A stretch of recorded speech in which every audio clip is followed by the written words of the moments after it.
অনেক অনেক কাল আগে আরণ্যকপুর খি নামে এক জাদুময় জঙ্গলে রাজত্ব করত বাঘরাজ রুদ্র। সে ছিল বনের রাজা, তার গর্জনে কাঁপত গোটা বন। শক্তি, সাহস আর অহংকারে সে ছিল অদ্বিতীয়, কিন্তু তার হৃদয়টা ছিল শূন্য। রাজা হয়েও সে ছিল নিঃসঙ্গ। একদিন রাজা রুদ্র এক নদীর ধারে হেঁটে চলছিল, হঠাৎ তার চোখ পড়ে চন্দ্রহরিণীর উপর। সে নদীর পাড়ে খেলা করছিল আর গান গাইছিল, যা বাঘের হৃদয়কে থমকে দিল।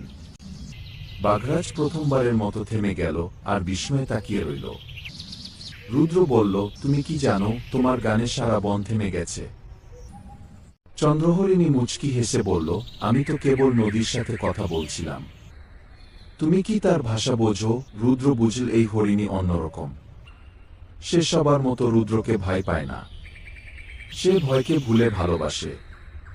এরপর অনেক দিন পেরিয়ে যায়। রুদ্র আর চন্দ্রহরিণী প্রতিদিন নদীর ধারে দেখা করতে থাকে। চন্দ্রহরিণী রুদ্রকে শেখায় কিভাবে গর্জনের চেয়েও নীরবতা শক্তিশালী হতে পারে। আর রুদ্র তাকে শেখায় কিভাবে ভয়কে সাহস দিয়ে পেরোনো যায়। ধীরে ধীরে তারা একে অপরের বন্ধু হয়ে ওঠে। কিন্তু প্রকৃতি তো নিয়ম মানে না। একদিন জঙ্গলের অন্য প্রাণীরা বিক্ষোভ করে, বাঘ আর হরিণ একসাথে থাকা মানে নিয়ম ভাঙাগি।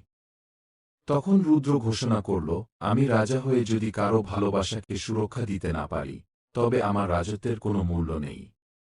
আমি স্বীকার করব না, আমি রাজত্ব করব হৃদয়ের উপর দিয়ে। এবং তখনই অলৌকিক এক ঘটনা ঘটে। চন্দ্রহরিণী এক সুন্দরী রাজকুমারীতে পরিণত হয়।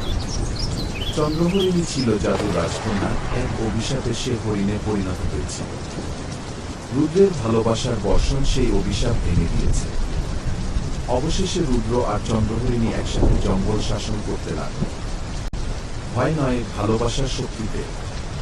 আর তখন থেকে জঙ্গলের সকলে জানল, প্রকৃত রাজত্ব মানে ভালোবাসা দিয়ে হৃদয়ের উপর রাজত্ব করা।